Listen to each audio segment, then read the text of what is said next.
Tok, hari ini kita menyaksikan bahwa politik dinasti tengah dibangun di negeri ini. Inilah contoh orang yang tidak paham persoalan politik hanya milik dinasti. pribadi, hingga yang lain tak memiliki kuasa untuk ikut andil menjadi pemimpin negeri ini. Padahal masih banyak putra-putri bangsa yang juga mumpuni untuk Ibu Pertiwi. Mau kayak gini terus? Mari kita hentikan di 2024. Hanya perubahan yang bisa meruntuhkan politik dinasti. Ternyata curutnya Anies Baswedan. Politik dinasti. Hello, politik dinasti itu adalah Soeharto. Ya. Semua pejabat-pejabatnya bukan atas pilihan rakyat. Kalau Gibran, Kaisang itu atas pilihan rakyat. Ya, itu berpolitik dulu. Mereka tidak.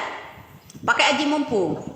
Ya. Semua kekuasaan Soeharto selama 32 tahun itu, satu, yang namanya Tutut dijadikan menteri sosialnya atas pilihan bapaknya loh ya, bukan pilihan rakyat. Itu baru politik dinasti.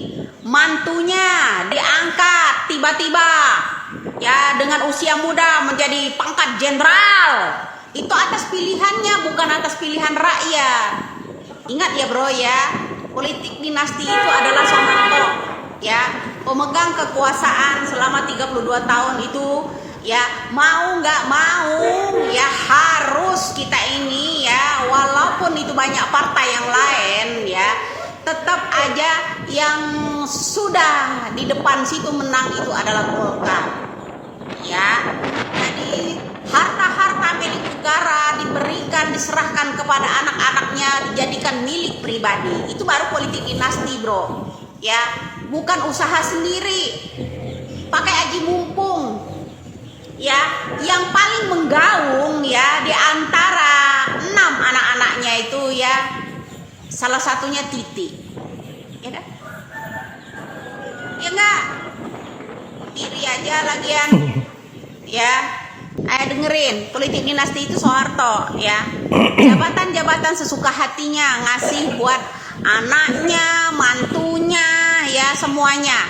Mana tuh orang-orang yang bilang majulah anakku, mantuku, semua itu pilihan rakyat.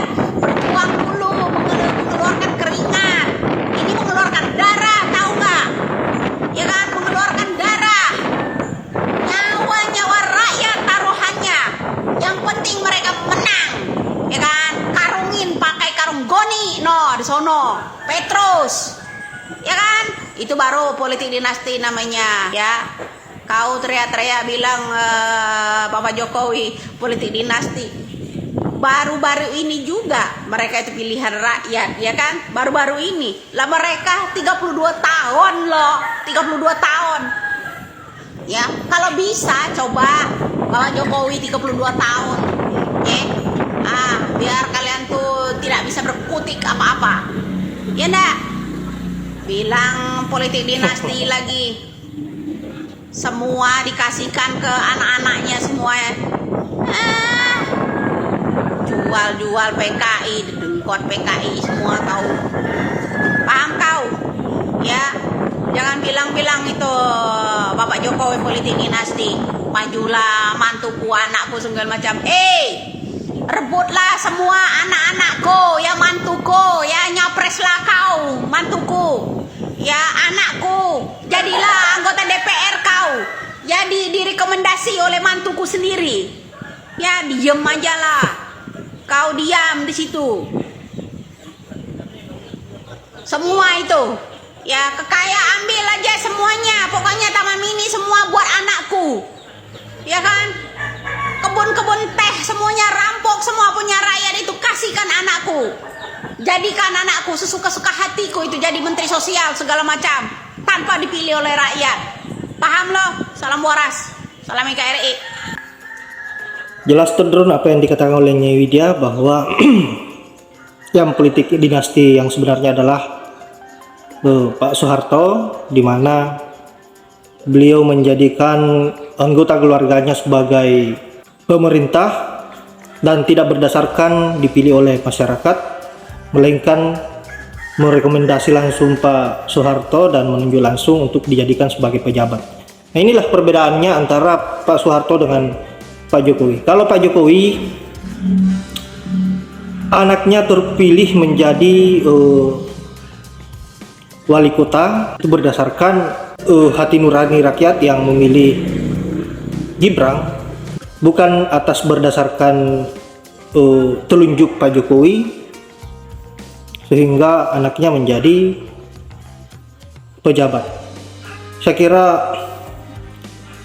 kadrunwati ataupun kadrun harus belajar persoalan politik dinasti itu seperti apa. Saya kira ini bukan di era Pak Soeharto